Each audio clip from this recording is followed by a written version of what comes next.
I must admit that I too, among hundreds of millions of educated people, was under the impression that the African slave trade was the sole responsibility of the Christian Europeans, the white race. That is, until I started exploring the subject in greater depth, and especially after reading an incredibly enlightening book called The Legacy of Arab Islam in Africa by John Alambila Azuma. My whole perspective and understanding has changed dramatically, and I would like you to tell us more about this subject. The success of Muhammadan Islam in deceiving, misinforming, deforming, and contorting both history and reality over a period of almost 1400 years has been astounding. That is, until now. The greatest tragedy about this particular subject is that most of the descendants of African slavery, the black people in the Americas, around the world, as well as among the African blacks, are totally ignorant of the actual facts.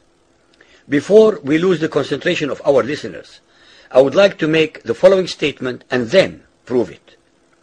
That the worst, most inhumane and most diabolical institution of the black African slave trade was initiated, refined, perpetrated and implemented by the Mohammedan Arabs and later aided and abetted by the black converts to Mohammedan Islam.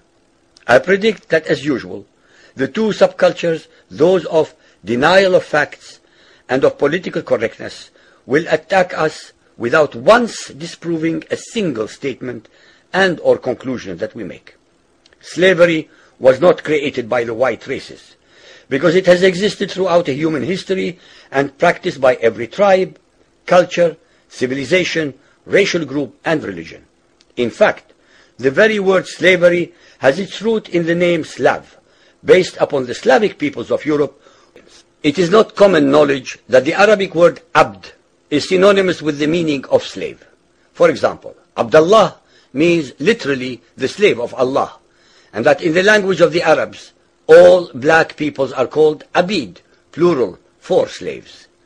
While much has been written concerning the transatlantic slave trade, surprisingly little attention has been paid to the Islamic slave trade across the Sahara, the Red Sea, and the Indian Ocean. While the European involvement in the African transatlantic slave trade to the Americas lasted for just over 3 centuries, the Arab involvement in the African slave trade has lasted 14 centuries, and in some parts of the Mohammedan world is still continuing to this day. The birth of Mohammedan Islam and its conquests brought about the birth of institutionalized, systematized, and religiously sanctioned slave trade on a massive and global scale. In fact, the Quran allows the taking of slaves as booty or reward for wars of aggression against any and all unbelievers, most of the human population. This has led to an enormous number of so-called holy wars, jihad in Arabic.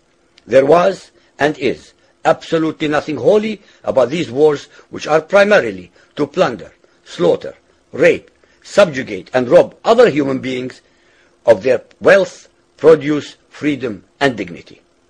Mohammedan Muslim states and tribes attacked other non-Muslim groups to achieve these objectives. Although Islamic jurisprudence laid down regulations for the treatment of slaves, however, incredible and heinous abuses have occurred throughout the history of Mohammedan Islam.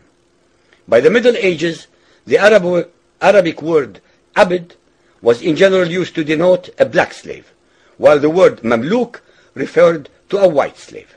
Ibn Khaldun, 1332 to 1406, the preeminent Islamic medieval historian and social thinker, wrote, "The Negro nations are, as a rule, submissive to slavery, because they have attributes that are quite similar to dumb animals." It should also be noted that black slaves were castrated based on the assumption that the blacks had an ungovernable sexual appetite.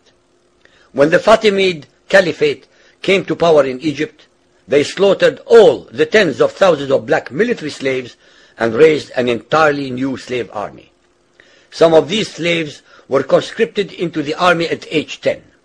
From Persia to Egypt to Morocco, slave armies from 30,000 to up to 250,000 became commonplace. The Islamic slave trade took place across the Sahara Desert, from the coast of the Red Sea, and from East Africa across the Indian Ocean. The trans-Sahara trade was conducted along 6 major slave routes.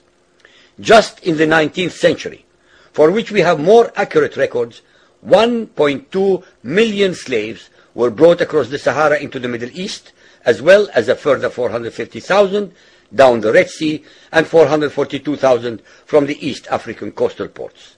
That is a total of 2 million black slaves, just in the 1800s. A comparison of the Islamic slave trade to the American slave trade reveals some extremely interesting contrasts. While 2 out of every 3 slaves shipped across the Atlantic were men, the proportions were reversed in the Islamic slave trade. 2 women for every man were enslaved by the Muslims.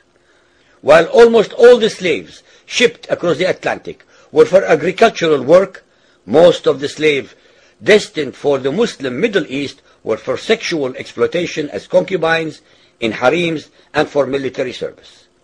While many children were born to the slaves in the Americas, the millions of their descendants are citizens in Brazil and the United States today.